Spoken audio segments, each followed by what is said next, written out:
Right,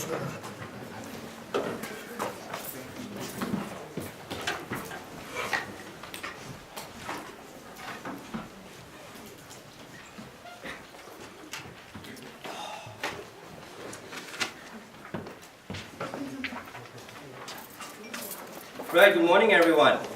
So I'm standing here to talk about something which may seem a little bit strange. Right? We want to ban public education.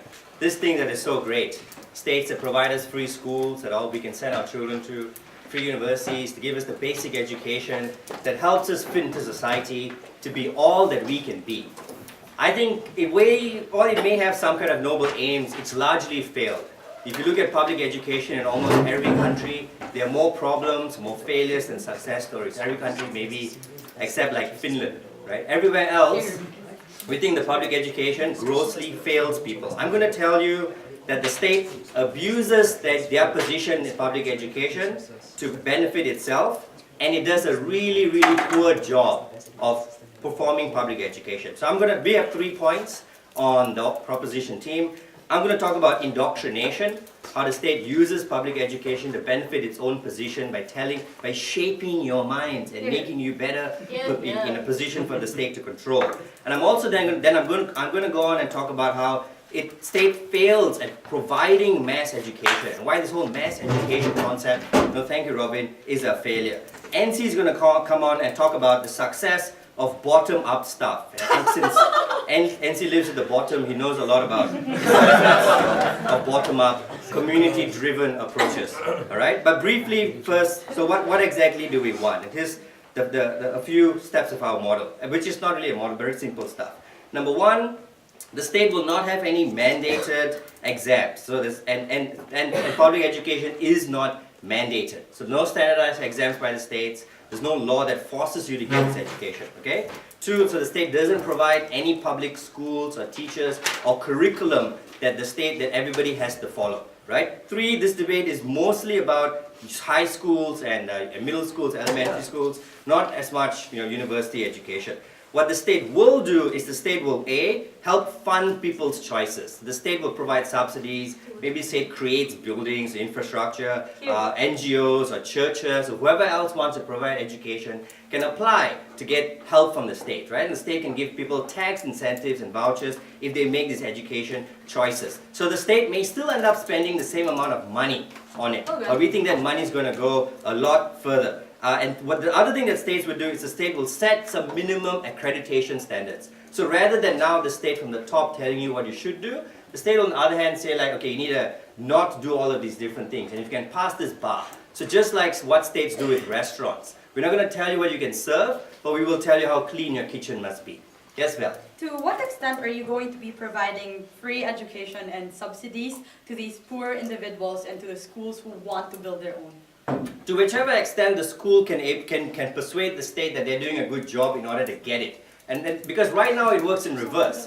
Right now schools don't have to say that I'm doing a good job in order to get money from the state. Schools have to show that I have teachers, I have classrooms. They don't have to show that they can achieve and to do things successfully. Right? And in fact, the schools, it's really hard to make the schools do anything. You can't fire any of these teachers. It's really hard to fail some of these students. You can't shut down, no thank you, you can't shut down a lot of these bad schools. Right? So they probably worry that poor kids won't be able to get education. And we think that's fair. NC is going to go on later and talk about why they still will be able to get education. Okay? But very briefly we'll say that we can't overly simplify the problem.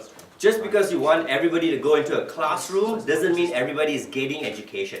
And that may end up being worse for that person. When you can just wash your hands and say, hey, that poor kid's in a classroom now, they're all right. There are metal detectors in the schools and not getting shot, but it's okay because they're in a classroom now. Right? So let's move on to this notion of indoctrination and stuff first. We say we want to provide basic skills and knowledge, but schools do a whole lot more than that. Right? They teach you moral values, loyalty to the state. What does health and physical education and all those things have to do with basic skills and knowledge?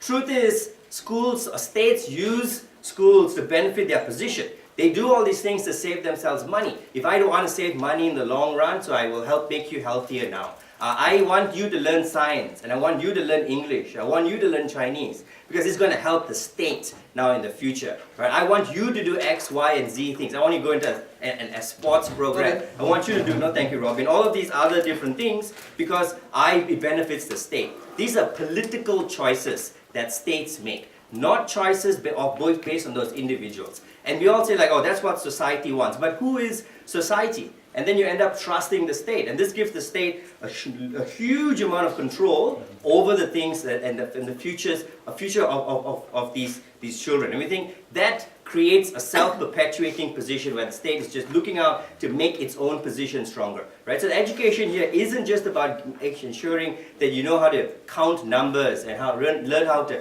read, because you can pretty much do that on yourself. Education here is about conditioning and shaping you, and we think that's too much power from the state, and that's what the state should remove itself from. Secondly, we think that states are poor suppliers of mass services, especially education. Sure, Robin.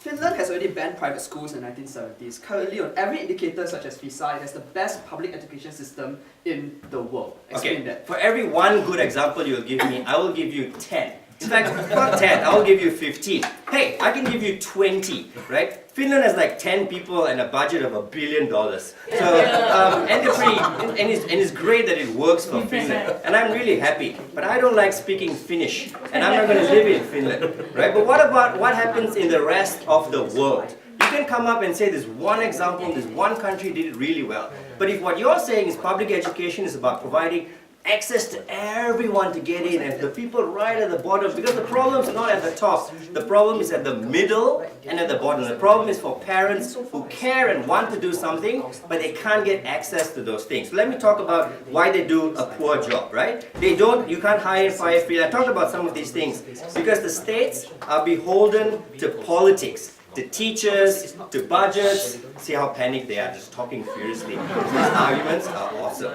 okay? They're beholden to those budgets. They make those decisions not based on whether the students pass or fail, because they continuously fail, okay? And that's what they do. So you get a C+, you move to the next level. C+, move to the next level, right? And teachers are not willing to end up losing their job. Plus, you can't have a factory-type, one-size-fits-all education process. You can't always teach everybody the same thing. If states just say, go and create your own procedures and your process, and we'll help you fund it, communities must take responsibility over that education. If what they say is right, and communities and people care about their education, then help them find a way to structure it, because there's no way around it. You can't pass the buck to the state, because the state will either do what is good for itself, or they'll end up doing a really bad job, which is what they've done 99% of the time in 99% of the countries. For those reasons, we say, teacher, leave them kids alone. Right, we thank the Prime Minister to respond. Let's now invite the Leader of the Opposition.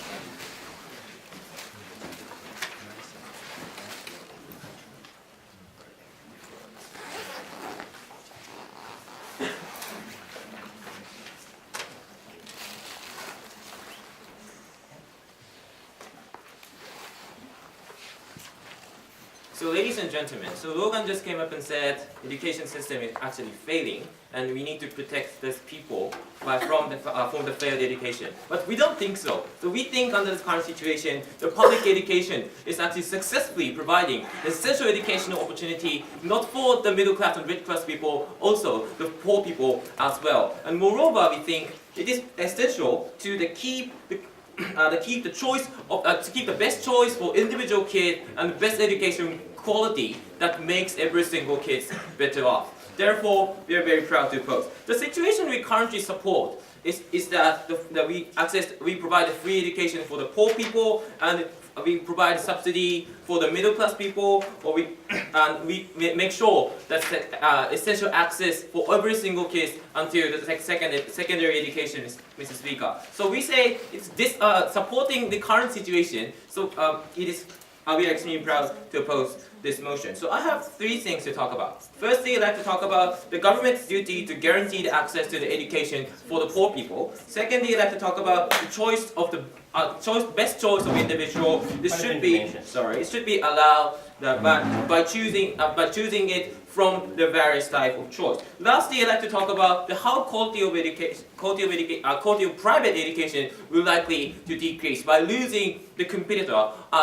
losing the public education as an essential competitor. Before that, I have several rebuttals towards the Logan. So Logan just came up and said, in terms of model, so they try to subsidize the poor kids by spending the same amount of money that actually country is spending to the public education, Mr. Speaker, like the voucher system, whatever. But first response I have is that even though we have the voucher system, but fee of private education is extremely high, it is not enough to provide a necessary amount of money to ensure that every single kid has access. Moreover, after taking this proposal, because the nature of the private education that feel unsure to sustain the long-term business model, they try to get them more amount of money by raising their tuition fee. So we say, and even after taking this proposal, we cannot cover up this kind of money stuff. So even they take this proposal, we see no drastic change, and moreover, the situation will be worse. Secondly, they talk about political choice. It's really bad. It's formulation of certain mind provided by the government. But first response we have is that it's not so much politicized, ladies and gentlemen. So the government side assumption is government is actually controlling every single mind of individual. But we don't think so. We have the necessary check and balance mechanism through the democratic procedure. For example, in the United States, because so many citizens are demanding the reformulation of education system, so reflecting the voice of the parents, the voice of children. So actually politicians are mobilized to change the system itself, Mr. Speaker, including the change of curriculum.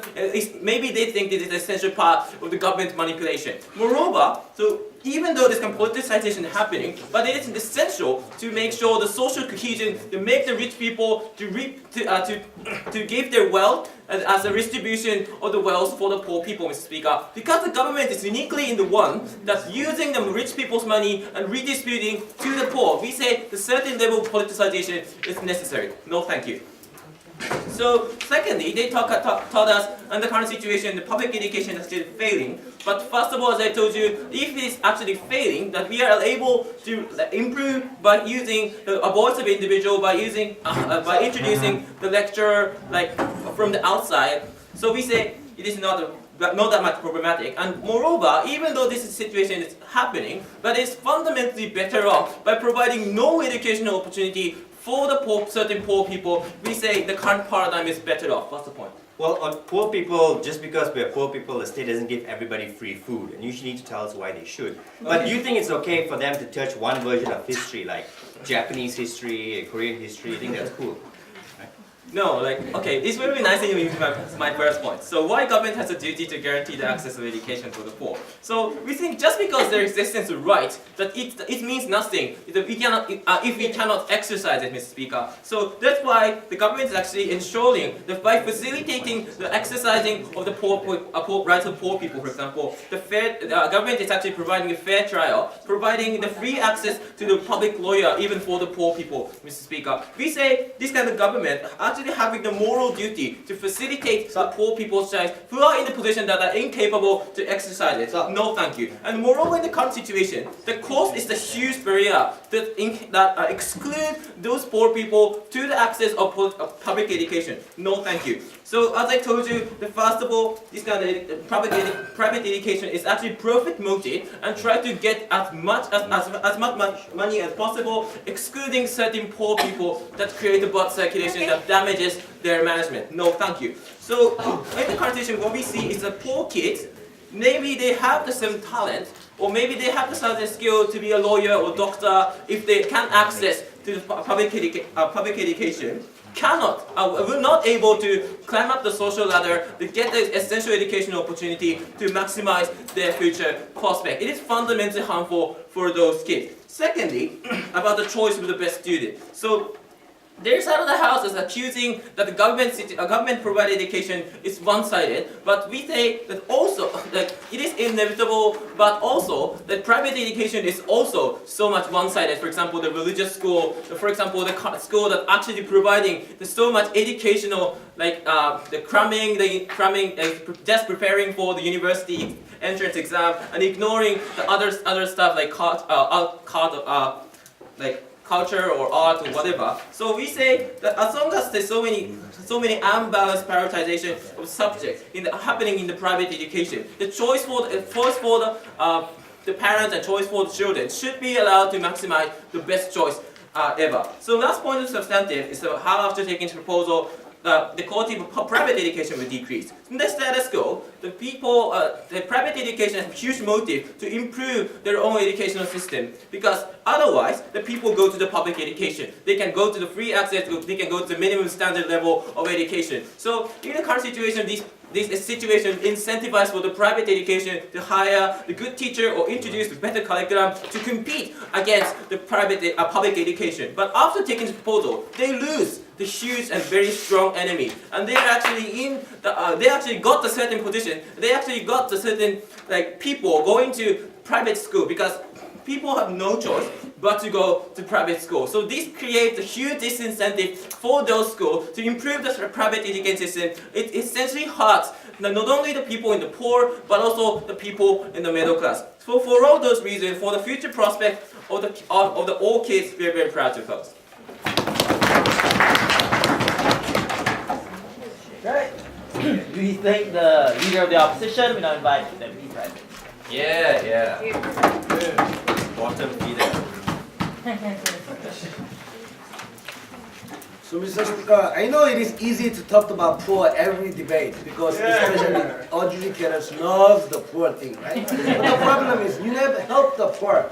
The first thing you need to prove in today's debate, if you think about the poor, public school is not failing, right? They never respond to these ideas, right? They said, we can change the system, right? Then please change the system, then I'm happy to lose the debate, right? Like Logan said, there's a lot of powerful teachers union. Even if I know my homeland teachers is stupid, I can't fire them. Why? Because it's a powerful, teachers union. You need to respond to this. Second, government provide a lot of money to the public schools. They waste a lot of money. Plus, they don't have any that much private donations. We will explain further in my argument why our policy can utilize more community-based donations, which means we get more fund, right? With that, I have 3 questions in today's debate. First, only argumentation, poor. Second thing is about provisions of the government, no response whatsoever. Third idea is about bottom-up changes, right? Why community is awesome, government is stupid. First, poor people's, right? Like I said, they never proved to us why public school is awesome to help the poor peoples, right? I think standardized system makes poor people more poor. Why? Even if I'm really good at art, I need to know Korean, English, Japanese, math, other things. That is why we need the private educations, right? All the things cannot be provided public school. They said Finland is awesome, right? What about the Korean? I think 90% of the Korean people get private education. If you don't have, you will fail. That is the situation of all the countries, not the Finland. Only one examples, right? Second thing, we said we will have a new systems, right? We are not going to have a standardized test. That is why under our policy, you don't have to cram and only study and get into the university, right? They will have a different systems, right? Then they said because there's high fee private educations, that is why poor people cannot get into there. We clearly give you the models, we are going to provide the same fund. But the plus, because the reason why private education is really expensive, because government give them a limitations, right? Example is in Korea. There's a lot of limitations in Korea. You have a limited supply, but there is a lot of demand, because private education is fail, public education is fail. That is why under our models, in terms of market-based idea, I think education like more this idea, right? Because market-based ideas, private education expense is going to go down. That is why poor people can, access those kind of private education. then Takenori said there is a better private education if we have competitors, right? But that argument only can success if you come up with the ideas how public education can be a good competitor against with private education. Other than that, you will fail. Then second idea, school, government provisions of ideas, right? The Logan spent more than 4 minutes of this argument, but no response whatsoever. I don't like to understand why I have to be a good citizen, and why I have to be know Korean, Japanese, Korean histories, why Korean was suppressed by Japanese. I'm sorry about that. That is a Korean school thing, right? So why I have to know all about this stuff, right? That is the provisions of government. Why I have to work harder rather than enjoy my life. If you go to public school, teacher always said it is the duty to the citizens. You need to work hard rather than enjoy your life. I think this is bad. All this kind of stuff is used in the status quo to the benefit of the society, to the benefit of the government. It's the political ideas, right? Because Samsung wants good worker. That is why public school provide a good worker. I think this is the bad ideas. And the public school is funded by our policy. But under our policy, we don't have to do this, right? Community-based education is going to be success. Why? Because community knows more than the government. They will provide more diversity ideas. They will provide what you need, what you are interested. That is why our policy is better than your policy. Yes? If a private school does not admit black people, will voucher systems to allow students to go into that public school? I know there is first assumptions, right? Every private education is racist. I don't think that's true. Right? I think we can make an anti-discrimination law. If private school said, I don't want to accept the flag, then we will cut down everything. I know, but there is a different community too, right? No, you don't. Yes, because I think this is a really big insult to the Christie, right? I don't think US is only racist country. Korea accept the Filipinos and Chinese and Malaysians too. This is the typical examples. So people have more open-minded ideas. What countries you are talking about? Give me one more example other than Finland. No. Then let's move on to my last argument why bottom-up can solve the problems, right? We know public education is fair. Everybody knows except these three guys, right? Because they just intentionally deny the fact. Public education fails because there are two reasons why. First, kids and parents losing their interest, right? Because I want to know more about agriculture. I want to know how pig and sex each other and having more baby pigs. But I can't in the current system. Why? Because even if I don't want to know about Korean and Japanese and Korean histories, before I take in the systems, I can't take the education what I really want to know, right? But I think that failed these kind of kids. But what about the parents? Parents losing their interest too. Because some of the parents really hate public education, right? But they don't have a choice. Like you said, there is no checks and balances, right? Because teachers' union is so powerful. If I said, I don't want my kids fight against Japanese. That is why Korean history, my kids don't want to learn. But they can't because government forced these people to take their ideas. That is why these people is losing their interest too. But under our policy, community can provide diverse opinions, right? Diverse educations. That makes more interest these people and we can study harder more. Second, we are going to get more fun. Because there's a reason why universities get more fun than public high school and middle school educations, right? If I'm the people who has a lot of money,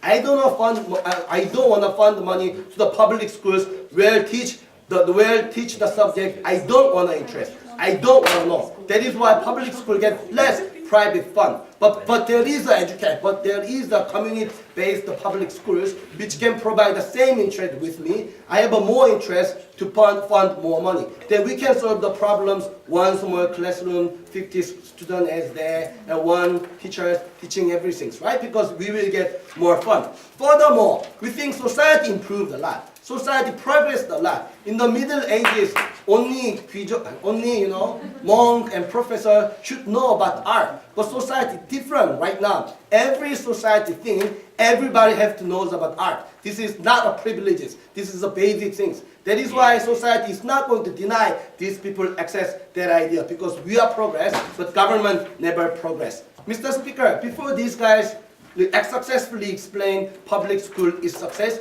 they cannot win the debate. Right, we thank previous and invite the deputy leader of the office.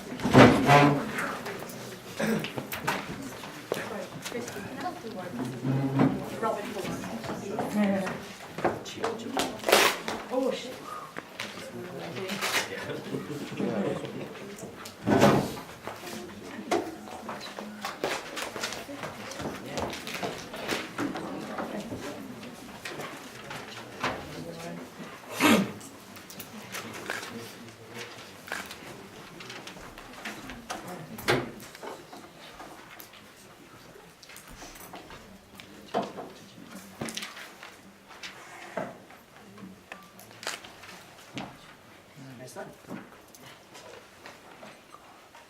In places in the United States where private schools are most prevalent, like South Carolina, like Oklahoma, where the teachers' unions have been decimated, in these schools they teach that evolution is a lie.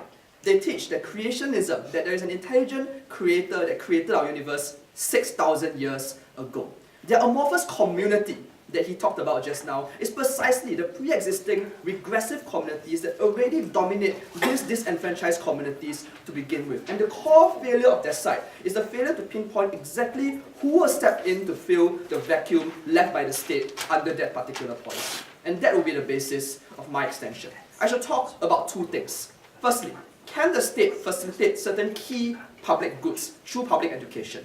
And second, in the absence of public education, who else steps in? Before that, a few salient points of rebuttals. Firstly, his idea about choice, about how if somebody wants to learn about farming, they should be allowed to. We fully agree. We just think that public schools should stand as an option for people who want to escape that life of farming or where the birth lottery has allocated them to. And we think that in the absence of public schools, they are likely to fall back to the very social circumstances that they are born into, even if you have a voucher system. So we are the side that promotes choice, not them. The second argument that they say was Logan's POI, which was very interesting. You don't give hungry people free food. We do. They are called soup kitchens. But more than that, that is a fundamental contradiction because they are for the state funding your education anyway through state vouchers anyway. So they need to square their philosophical disposition with the practicalities of their policy in that regard.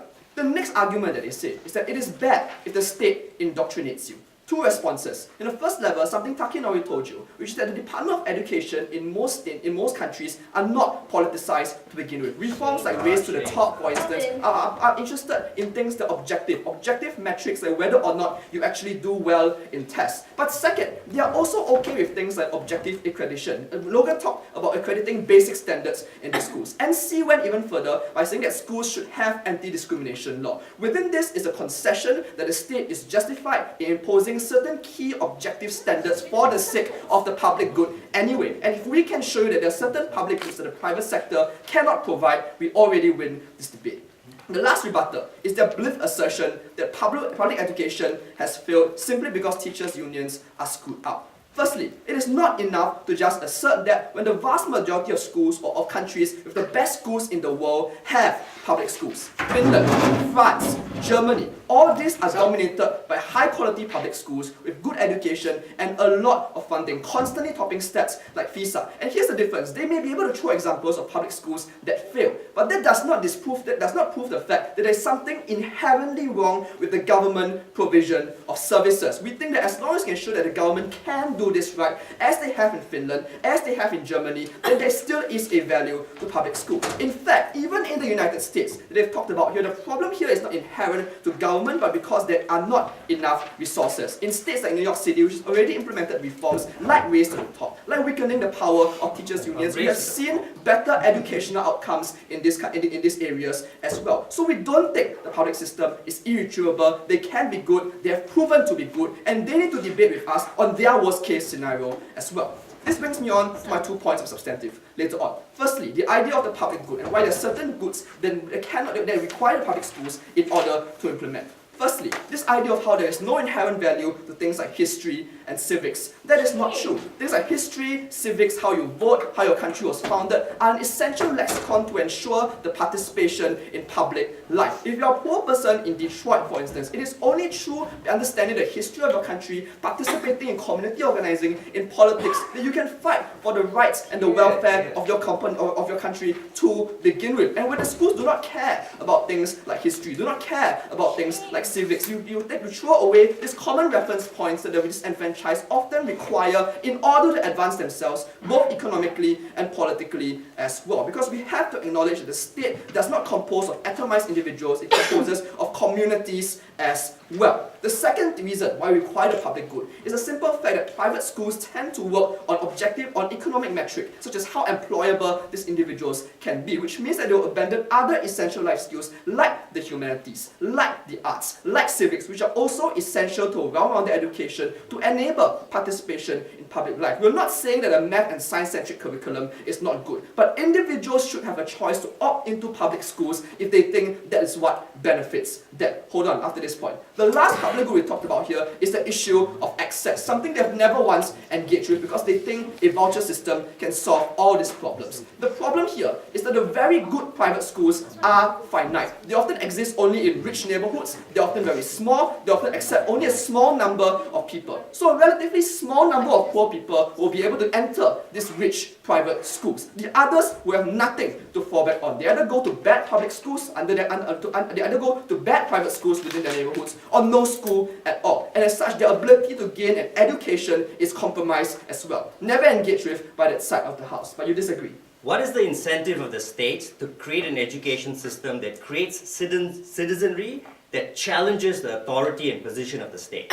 Because there's democratic accountability in education, because of the fact that the power of education is often depoliticized in all these countries. Places like France and Germany have public education, and I dare you to say that there is no democracy in France and Germany. That is bullshit. No. Next, the last issue, and something they have not engaged with, is in the absence of their policy, who steps in? Because we think the problem here is that the groups that have a collective action problem, groups like progressive groups, like secular groups, often do not have deep roots in these communities. The organizations that actually have deep roots in communities in the deep south, or in places like Detroit, are your churches. Are churches that have already been there for decades and centuries to come. And the problem here is that they have a conception of the good that's fundamentally antithetical to essential goals like good education. The fact of the matter is that when you teach things like the world is 6,000 years old, when you teach things like evolution is a lie, these are not subjective frameworks of conception of the good. These are just lies. And we think the state should not empower these groups to dominate the discussion. We agree that they have a right to exist, but in the absence of a state challenge in the form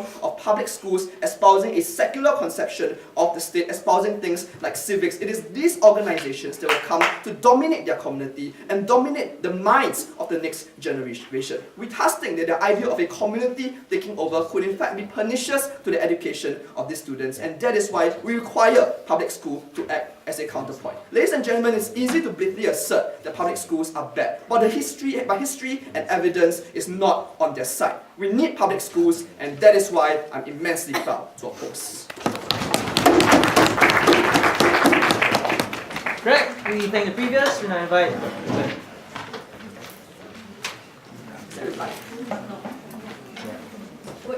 Logan, is there a slide? There are.